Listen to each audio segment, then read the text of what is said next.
Hello, everyone, and welcome to our online message platform. We're so excited that you've decided to join us today.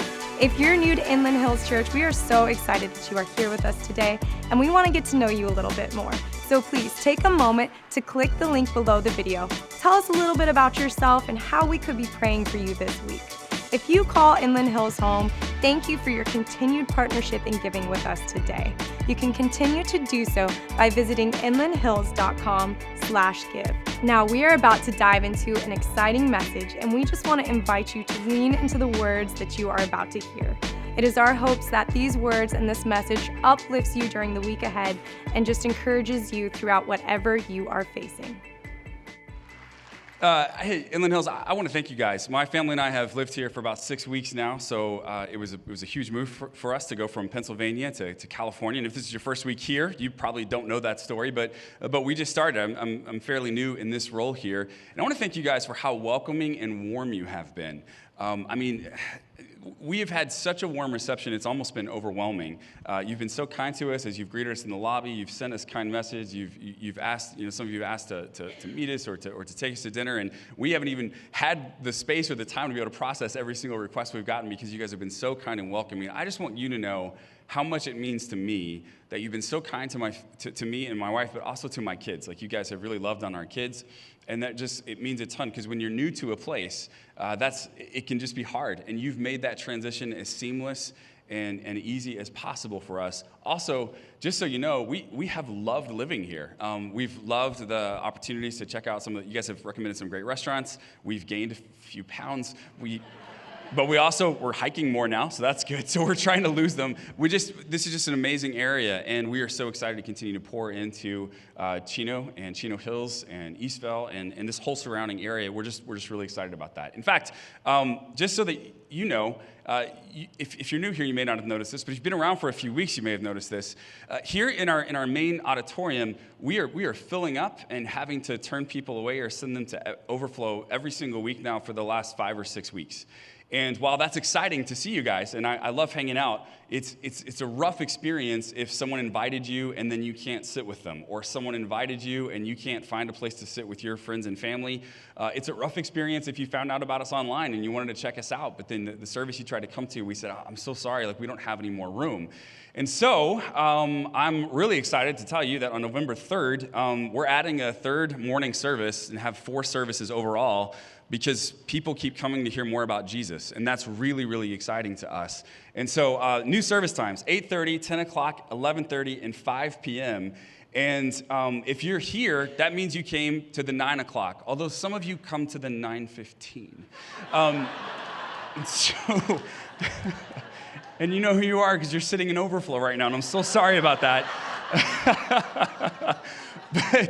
But so you'll need to decide what it is that what you want to do, right? And so here's what our hope is, and we're going to say a lot more about this over the coming weeks. I don't want to take a long time to do it today.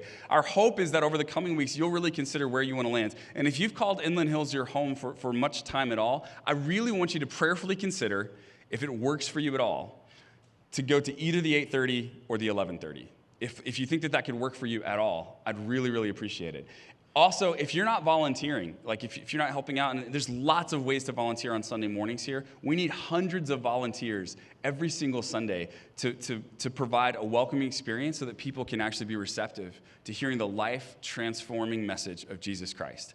So if you've been around for a little while and you haven't started volunteering, we would love to let you know about what those opportunities are for volunteering, and we've got more information about that even in the coming weeks. But if you would be prayerfully, so my only request today is for you to prayerfully over the coming weeks to ask, hey God, what can my family do? Where should we go? And how should we serve? That's it. And I don't want you to do anything that God's not prompting you to do, but I would just ask that you would prayerfully consider that. Got it? Sweet. Moving on. Today's message, we've been in the book of Thessalonians, 1 Thessalonians, and I just want to give, here at the very beginning, kind of a heads up on a couple of resources that have been really, really helpful in shaping my thinking here. I'm going to try to do this periodically just to let you know some additional things you can read if that's helpful for you. I'll recommend this a lot. You'll probably hear me recommend it once a month at least. Dallas Willard's The Divine Conspiracy really kind of changed my life in the way I thought about things. It really helped me understand a larger gospel message, and we alluded to some of that last week, and we'll talk more about that this week. And then a more recent book. Andy Stanley recently released something called Irresistible. He's a pastor out of Atlanta, Georgia, at a church called North Point. And over the history of Inland Hills Church, I would say North Point's been fairly influential in the way that we've done lots of things. And so Andy's new book, Irresistible, and the subtitle is Reclaiming the New that Jesus Unleashed for the World. And so those two there's a lot of overlap between some of the content of those books, but they're both really, really interesting. And so in just a moment, we'll kind of talk about some of that content. We finished last week by asking the question, what does love require? Like if God's calling us into some newness, like if God is calling us to really show the world love, then a great question for us to ask in any situation we find ourselves in is, what does love require? And what I want to do this week is actually flesh that out a lot more, because I think it's easy for people to hear us talk within Christianity about how we're supposed to love one another and just assume that means for us that like, oh, just everything's great and we're just supposed to love each other and like everything's awesome and like it's just fantastic and like it's just a cheap kind of way of holding faith. But true love costs us everything. There's nothing weak about the kind of love that God is calling us into. But there are a few things that would perhaps prevent us from living into the kind of love that God is calling us into. And so I'd love to talk to you for just a moment about what it looked like to get married. I got married at the age of 21, and my wife was 18 years old when we got married. And so, like, I don't necessarily recommend getting married that early. And if my own kids do it, I would say, like, I mean, can we talk about this? And I would be totally hypocritical for saying it. But still, we were able to make it and to do well because we grew up together. We grew up together and in the same direction. And we feel like God really changed us and molded us. We're completely different people than we were when we first got married. But our marriage has been strong and vibrant and awesome. But at the beginning of getting married, 21 years old, I'd been living in a dorm room full of guys for the last 3 years. That's what I had been doing. And when you're living in a dorm room full of guys, you live your life a particular way. And it's not a way that's particularly helpful to being married. Those things are different, right? Like when I went to college, my life changed a bit. Used to my mom would buy like whatever products I needed in the house, right? We always had plenty of toilet paper and hair gel and whatever else. And like if I needed more, I would just open the cabinet and like magic, it was just there, And you get to college and you start to realize like all this stuff costs money. Why didn't anybody tell me that? And so I could make a roll of toilet paper last for 7 months in college. I mean, like, just, use it sparingly and clench a lot. It's fine. So college was just different. Or you run out of deodorant, like you don't have a whole like pantry full of deodorant anymore. So you would get down to the end of that stick, where it starts to flake off on the ground. And used to, that's when you'd get a new stick. Not now. No, you're going to pick that up and just rub that in, right? Like that's a good day's worth right there. So life just was different. And then I got married. And my wife was not used to living with a gross boy.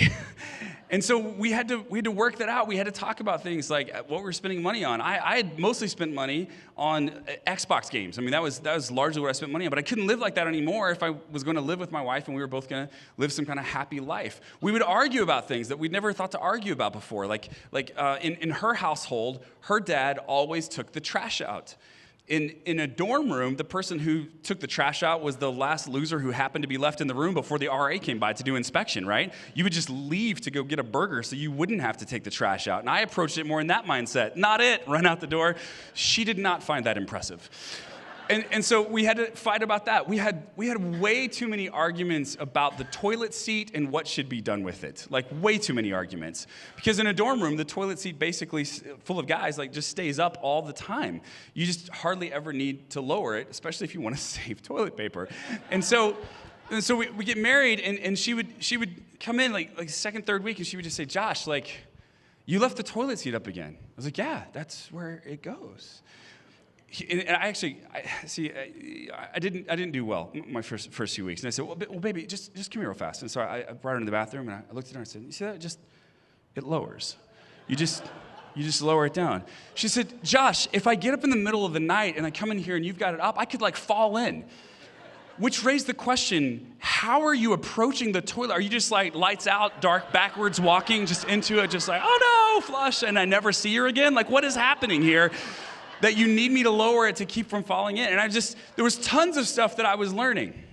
And at some point, and I actually think every marriage has a number of these points. At some point, you can choose to either live into the new thing that you signed up for, or to keep living the old way and watch the new thing start to fall apart. That's the choice.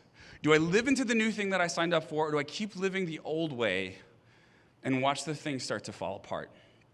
And here's kind of my thesis here. Unfortunately, large swaths, especially of the Western Christian church, have continued to try to live out the call of love that Jesus invited us into in an old way. And we've seen that thing start to fall apart. And so I want us to take a look at 1 Thessalonians. That's the book we've been in. But we're going to look at the teachings of Jesus, and we're going to look at some writings from John, and we're going to look at some writings from the author of Hebrews, and we're going to talk about morality and how we should conceive of it. So what does love require? Let's start with 1 Thessalonians. We read this, and this is just a continuation of the book we've been in, chapter 4 and verse number 9. Now about your love for one another, we do not need to write to you, for you yourselves have been taught by God to love each other. You've been taught this. This is really important. We don't have to go over it again, Paul's essentially saying, because it's kind of been a bedrock, fundamental assumption from the very start. And in fact, you do love all of God's family throughout Macedonia. Yet we urge you, brothers and sisters, to do so more and more. In other words, and you do love people, but we need you to crank it to 11. Like, keep going. Keep loving people more and more and more. Why? And to make it your ambition to lead a quiet life, you should mind your own business and work with your hands, just as we told you, so that your daily life may win the respect of outsiders, and so that you will not be dependent on anybody. In other words, what Paul says to do is love one another with the kind of love that forces other people to ask the question, why would you even do that? And that's your only job. Other than that, live a quiet life. Work with your hands, that they might see your love and not be repelled by other things in your life, and that you might then gain the respect of outsiders so that you will not be dependent on anybody. So what's the point of doing all of this? To gain the respect of outsiders. Why? So that they might be open to this gospel message that you say transforms lives.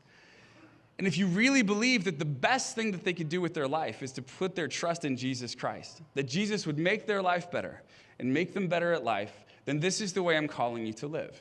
Now, unfortunately, the church has largely not lived this way for all kinds of epochs in its history. And we'll look more at this in the future in detail. But basically, let me just say this about this.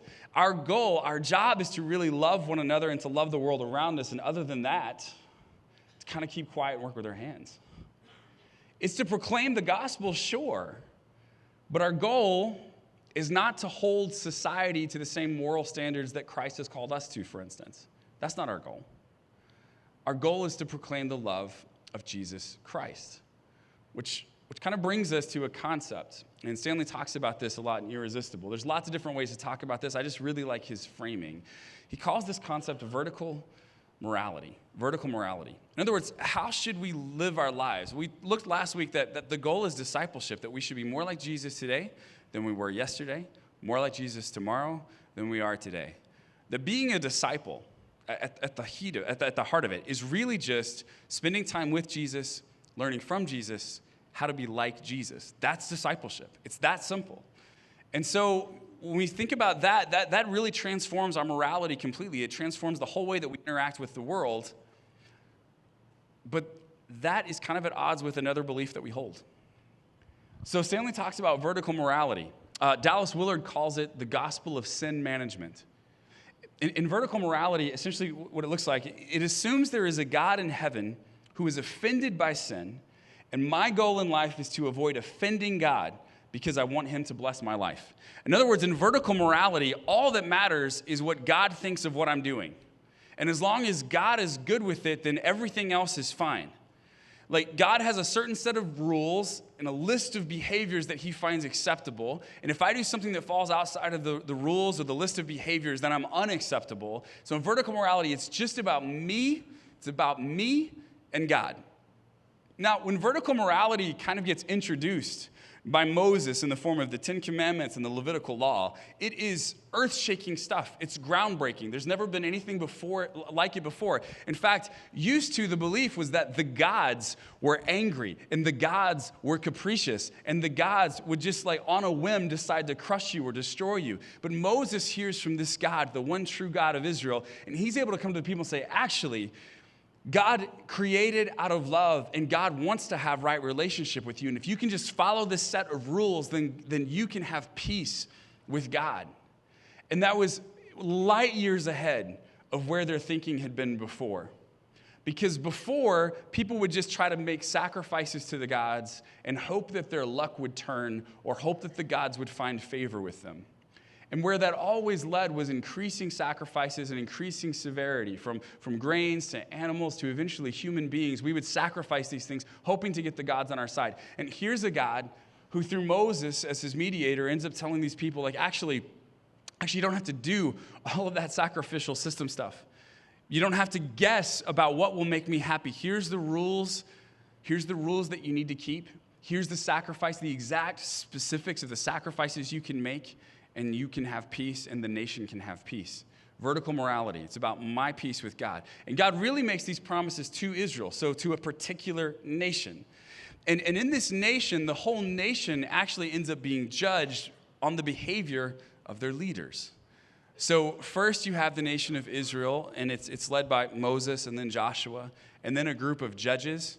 In fact, the nation of Israel was way ahead of its time in the way that it operated. Before it started naming kings, it really had one of the world's first republics. It was that the law, which is decreed by God, was basically instituted by a group of judges, people that were kind of like legislators in a lot of ways and made sure that people obeyed the law. It was a lot like a republic. But then Israel wanted a king. And God didn't want them to get a king because he was afraid that they would do what they did end up doing, which is like to start basically worshiping the king or seeking after the king and wanting to be like the surrounding nations instead of truly worshiping God. And so what we see start to happen then is that these kings start, and starting with Saul, then going to David, like these kings start to have really major issues. And the whole nation ends up getting judged on the behavior of the king, because as the king goes, so goes the nation. As the prophets go, so goes the nation. As the rulers go, so goes the nation. So if Israel would get judged based on the behavior of the king, because as the king goes, so goes the nation. Vertical morality. Israel as a whole wants to make peace with God, but if our leaders refuse to make peace with God, then we all get judged for it. It's an Old Testament, an Old Covenant concept. It's why in Jeremiah chapter 31, God promises a new covenant. It's not going to be like the old one, he says. In this new covenant, my word is going to be written on the hearts of the people. No longer will you have to have a priest tell you to know the Lord, for you will know me, and you will be able to follow me.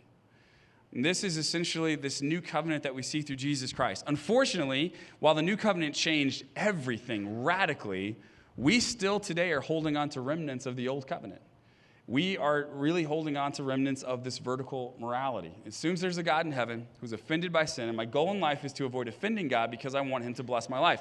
The problem with this is that if this is the way you think of your morality, you can find all kinds of loopholes. Because if the only thing I'm trying to do is please God, then I can justify all kinds of terrible behavior that's harmful for the world around me if I believe that maybe somehow it pleases God, right? So, questions we ask under vertical morality. Things like, is blank a sin? That's what we want to know. Whatever it is, like fill in the blank, right? Is blank a sin? We just want to know, like, is that against the rules or is it for the rules? Because that's really the bottom line here. I want to make sure I can go right up to the line, but I don't want to quite cross it, right? I just want to come right up to as close as possible because I don't want to technically sin, but I would like to have a good time. So what is the line that I can creep up to? Because, I would hate to offend my relationship, but this looks like fun. So that's kind of where we're at. And then, or like another way this could work it well up, can Christian married couples do blank, whatever it is? Is that okay?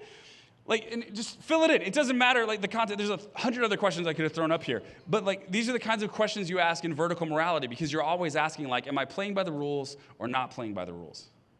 Because the goal is just peace between you and God, and that's it.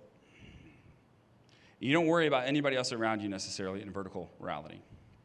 Now, The problem with this is that the same passage we looked at last week from Matthew, Jesus seems to be calling us to something else, something with more depth. So when Jesus is asked, "Teacher, which is the greatest commandment in the law?" Jesus replies, "Love the Lord your God with all your heart, and with all your soul, and with all your mind." And if he stopped there, you're thinking, great, vertical morality, right? I continue to just follow after God and obey his commands, and I'm done. But then Jesus says something else. This is the first and greatest commandment, and the second is like it. Love your neighbor as yourself. All the law and the prophets hang on these two commandments. What Jesus does in these short sentences is something that had never been done before, which is to say that all of the 600 plus Levitical laws that you are living by can be summed up with loving God, vertical, and loving your neighbor, horizontal. In fact, the way that you love God is to love your neighbor. And if you don't love your neighbor, you are not being pleasing to God. It is not possible to have an acceptable vertical relationship and have a bunch of unacceptable horizontal relationships, because the two are more intricately connected than you can possibly imagine. All of the law and the prophets hang on these. He doesn't stop there. In John 13, "A new command I give you," he says. And he kind of takes the golden rule and he makes it the platinum rule. Love one another. Love one another as I have loved you. So you must love one another. By this, everyone will know that you are my disciples if you love one another. In other words, Jesus says the way the world is going to know that you're following after me is if you love one another as I have loved you. And how did Jesus best show his love for us? By giving his life for us. In fact, at the crux of Christianity, and please let's never forget it, is the fact that Jesus Christ, who himself had done no wrong, was willing to give his life on a cross for the very ones who were persecuting him. As they're nailing him to a tree and lifting him up high on a cross at the top of a hill called Golgotha, he is praying, "Father, forgive them. They don't know what they're doing." This is the love of Jesus Christ, and this is the very heart of God. It's why over and over and over in the New Testament, we are told that if you really want to know and understand what God looks like, you've got to look at Jesus Christ. It's why Jesus says that if you've seen me, you've seen the Father. It's why Paul writes in Colossians that he's the exact representation of God. It's why the author of Hebrews writes that in many times and in many places, God has revealed himself through the prophets, but in this last epic of history, he has come completely clean, revealing himself in the person of Jesus Christ. If you've seen Jesus Christ, you've seen the Father. And so him being lifted up on a cross, dying for the very people who are persecuting him, praying that to the Father, "Forgive them, they don't know what they're doing," ends up being like the central point of Christianity. Like it's on this thing here that everything else rests. And as long as we don't understand that, or we push that away, or we try to say like, well, yeah, my picture of God is kind of all these things and that's a piece of it, like that is really where everything rests. And if you want to understand what God is like, then you just have to look at the cross. There's not more information to be found about God's heart anywhere else. If you want to understand, you have to look at Jesus and you have to look at the cross. You want to know about the kindness of God? Look at the cross. You want to know about the salvation of God? Look at the cross. You want to know about the love of God? Look at the cross. You want to know about the deontological, ethical implications of the phenomenological realm and the ontological being? Look at the cross. It's all right there. All of it. Because Jesus says, if you've seen me, you've seen the Father. How then can you ask me, show me the Father? This conversation he has with one of his disciples. How can you ask me that? Like, if you've seen me, you've seen the Father. And here's the command I give you. Love one another as I have loved you. In other words, love each other with your whole life, even being willing to give it away for one another. So you must love one another like that. By this, everyone will know that you are my disciples if you love one another. The stakes on this could not be higher. He's saying that this is the way that the world will know if you're legitimate or not. This is the way that the world will know if you're truly following after me. This is the way that they'll believe. Our unity even, he prays in John chapter 17, the unity of the church is the way that the world can know that the Father truly sent the Son. But if we're being honest, Christians are known for a lot of things in the United States. But I don't think the top thing we're known for is our love and our unity. If we're just being honest. And it tells me if we're known for a lot of things, but we're not known for the two things that Jesus says will be evidence for the world around us to believe that the Father sent the Son and that we are his disciples, if we're not known for those things, it tells me that something is broken. Something is wrong. We're missing something. And what I believe it is that we still buy into this vertical morality, but we've forgotten that Christ called us to love all of those around us. We want the Jesus of the new covenant, but we still cling tightly to the old one. John writes this in 1 John 2, 5, 6 through 6, and then verse 9. This is how we know we are in him. Whoever claims to live in him must live as Jesus did. Verse 9. Anyone who claims to be in the light but hates a brother or sister is still in the darkness. Like if you claim to be in the light but you hate the people around you, you're still in the darkness. In other words, like you can't love God and hate God's children. Does that make sense? You can't love God and hate God's children. I have two kids, Jack and William. They're 6 years old and they're 3 years old. And these two kids have just become a huge love of my life. Like you don't know what to think about them when they first show up with all their tears and their poop. But over the years, you just completely fall in love with them. I would do anything for my kids. I remember when Jack was 4 years old, I had been away for a few days at a conference meeting, and I came back home, and Jack ran up to me and said, "Daddy, Daddy, Daddy," and I picked him up, and he looked me right in the eyes, and I said, "I love you, buddy," and Jack looked me in the eyes, and he said, "I want a marshmallow." Oh, just melts your heart, doesn't it? You just give and give, but it's all worth it in the end. So I remember being kind of down about that, and then a couple of weeks later, I was sick. I had a bad cold thing, flu, sinus. I don't know what it was. I was totally wrecked, and I remember that Jack asked me to play with him. I was like, "Buddy, I would love to play, but I just feel so bad." And he got kind of upset, and then I fell asleep because I was barely conscious that day. And my wife Emily explained to him, like, "Daddy's really not feeling good, but you could help Daddy feel good if you wanted to. You could help him by giving him hugs and loving him and that kind of thing." And so I remember waking up, and Jack, he couldn't read, but he had memorized the book, and he was holding it and flipping the pages, Good Night Moon. And he was sitting right next to me, and he was just reading me, Good night, moon. Good night, cow jumping over the moon. Good night, old lady. Good night, spoon. I don't know the book. Anyway, he's reading it. Something about mush and hush. It's great. So he's reading it to me, and I started to get kind of emotional.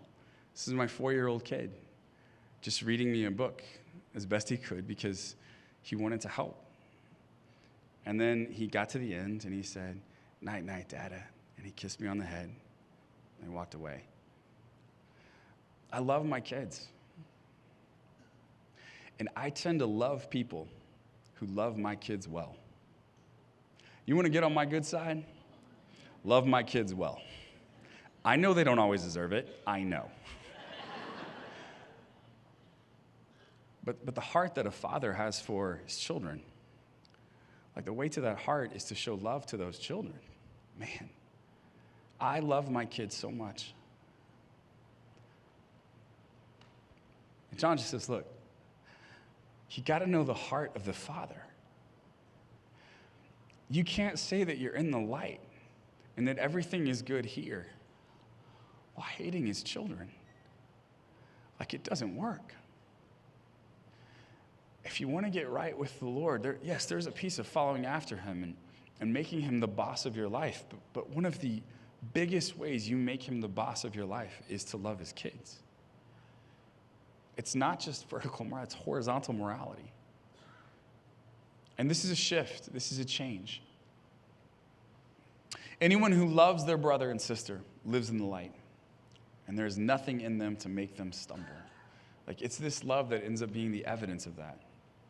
Hebrews talks about the author of Hebrews. We don't know who wrote Hebrews, but whoever it was, she was brilliant. So it's not signed. There's a few guesses, and Priscilla is one of the possible guesses. Apollos is one of the possible guesses. People used to think it was Paul, but it's really not a very Pauline-like letter. And so these are all people who were in the first century. And so we're not sure who wrote it. They didn't sign their name. And I have to wonder if one of the reasons they didn't sign their name is because some of the things they were saying about the old covenant compared to the new covenant would have been so incendiary back then. This is what they write, Hebrews 8:6. But in fact, the ministry Jesus has received is as superior to theirs as the covenant of which he is mediator is superior to the old one. In other words, look, there's a new covenant through Jesus Christ. Horizontal morality. It's not just a vertical thing anymore. And you just need to know that once that new covenant begins, the old covenant needs to go away because the new covenant is superior. You don't keep the old thing around. You don't continue to live under the rules and the legislation of the old thing when Jesus has called you into the new. And if that wasn't clear enough, since the new covenant is established on better promises, the author goes on just a few verses later, Hebrews 8:13. By calling this covenant new, he has made the first one obsolete. And what is obsolete and outdated will soon disappear. In other words, that old covenant, that whole portion of your Bible, the Old Testament, it is incredibly important because it ends up being the cocoon that births the new covenant. And so I'm not advocating to just pitch it, never think about it, never talk about it, never read from it, never preach from it. I'm not advocating that at all. What I am saying is, according to the new covenant, the New Testament, the author of Hebrews, when this new covenant happens, the old becomes obsolete. That's not the thing that we're under or that we follow anymore. And what's obsolete and outdated will soon disappear. And at the time of this writing, they probably weren't that far from it disappearing because the old covenant required, for it to work, a temple system. It required people to be able to come to the temple to make their sacrifices. Like all the Levitical law talks repeatedly about what it looks like to get peace with God, and it requires you coming to the temple to make sacrifices. Shortly after, most of our New Testament writings are complete. Most of those authors pen it, and they pass away shortly after that. In 70 A.D., the temple, Jerusalem, the city, falls. Rome comes against it. It's a huge all-out war. In fact, Jerusalem has been taken over by the Jewish people, and Rome comes to basically put that rebellion down. They end up guarding themselves within the city, locking them up, and Rome can't actually come and knock those walls down. So they create a second set of walls around the city so that people can't leave. So they've trapped thousands of people inside of there, and they start to run out of food and everything else, and they finally take the city, siege the city, and kill everybody they can't enslave. They just slaughter in 70 A.D. And they're so angry with the Jewish people that they take every single stone of the temple and they throw it into the valley. They just want to completely desolate it, like get it out of here. And so, shortly after this is written, the Old Testament is made to be obsolete and disappear. Like you can't even follow those rules anymore because the temple doesn't even exist anymore. You can't do it. And we see hints that this is coming all through, like Jesus mentions it in Matthew 24 and 25. It's mentioned here by the author of Hebrews. Paul seemed to see that something like this was coming, that basically, look, the thing that we've all predicated our lives on, it's because they're writing to largely Jewish audiences, that thing is going away. You can continue to cling to it, but you're not even going to be able to live by it in just a few short years. Much better to follow after the new covenant, which has been revealed in Jesus Christ. Much better to do that. And so, what does horizontal morality look like? How you treat the creation declares what you think of the Creator. And here's the amazing thing about horizontal morality. There's no loopholes. There's no loopholes. You recognize that there's all kinds of religions throughout the world that have vertical morality with their God, and in the name of that God, they go and they murder other people. In the name of that God, they go and do acts of terrorism to other people because they've convinced themselves that that's how to get right with that God. The God that Jesus points to is very clear that that is never acceptable. It's never acceptable to take the lives of other people like that because how you treat the creation declares what you think of the Creator. Acts of terrorism don't work within Christianity. Has Christianity been confiscated by different political movements or power grabs over the 2,000 years of its existence in order to take the lives of people? Absolutely. But in doing so, it just shows that they went absolutely against what the founder said to do. Love one another as I have loved you. That's the call. And there's no loopholes in that. So in the old covenant, you wouldn't lie to people. Why? Because the 10 Commandments tell us not to lie. So if I want to have right relationship with God, I follow the rule that God gave me. In the new covenant, you still don't lie to people. Why? Because God said so? No. Because lying to people devalues them. Lying to people says, I care more about my own ends than I care about being honest and giving you the truth. And so I'm going to tell you something that is false in order that I might get my way. That devalues people. That's not a way to love a brother or a sister.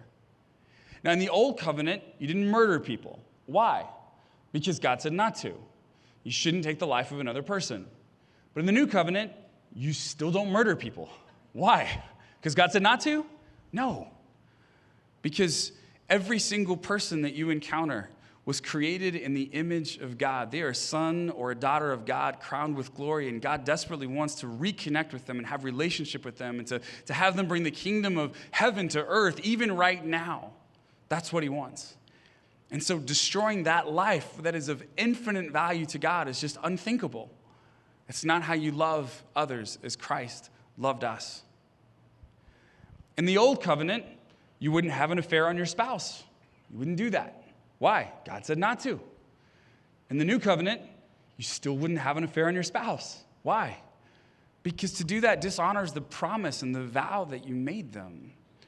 To do that, it says to them that, like, this thing I told you about us being together for the rest of our lives, like, you're more expendable than I said that you were. You're breaking all kinds of promises. You're sharing something that's supposed to be kept within the unity of the marriage bed with somebody else, and in doing so, you're betraying someone.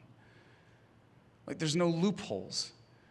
Because to just love others as Christ loved us, you don't need a list of 600 commands. Love the Lord your God with all your heart, with all your soul, with all your mind, with all your strength.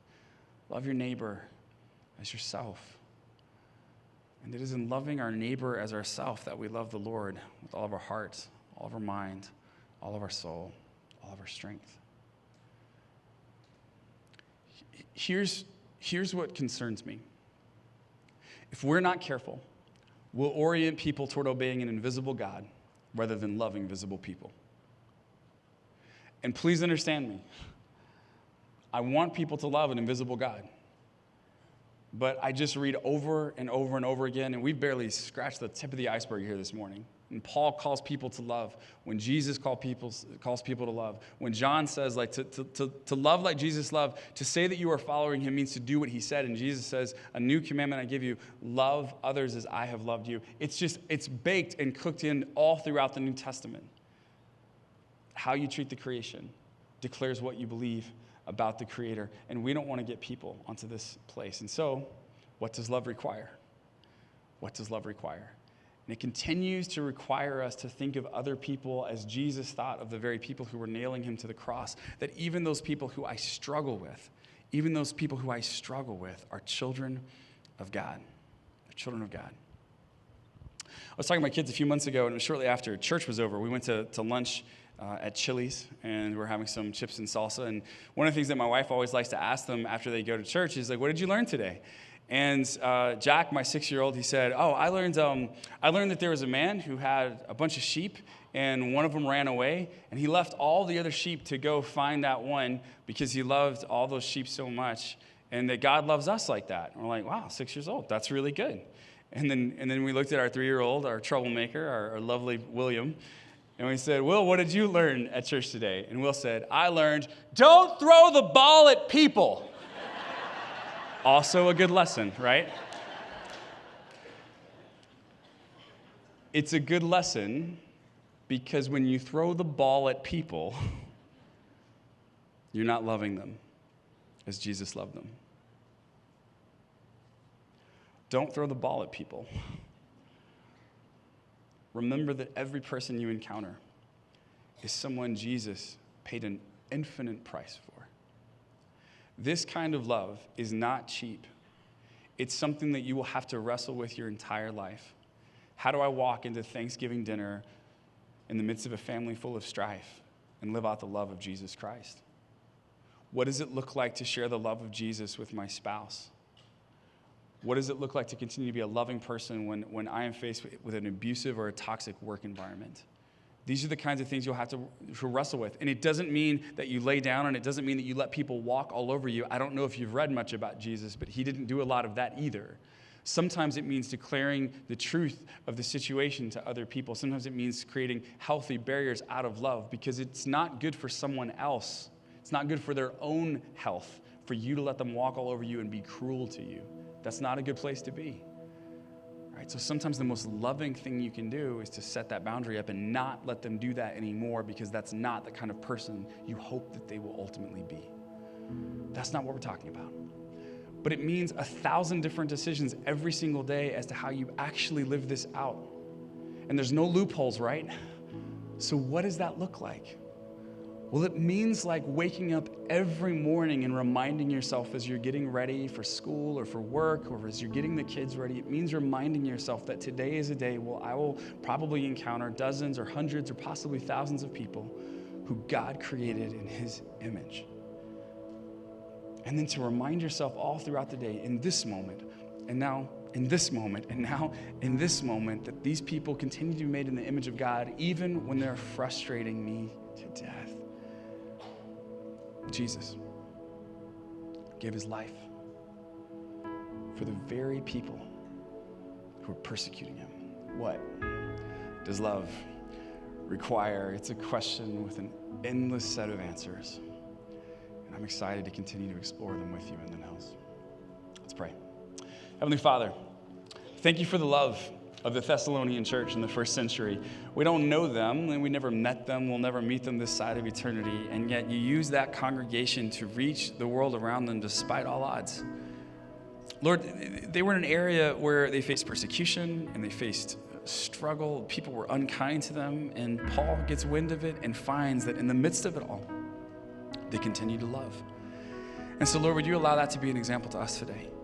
Father, would you allow us to recognize that the best way to please you, to have right relationship with you, Lord, is to share the love of God and the message of Jesus with the world around us. And we know that that is way easier said than done. So, Lord, this week, would you just remind us moment by moment, day by day, that that's the call, and that we are privileged enough to get to be a part of what you are doing to make all things new.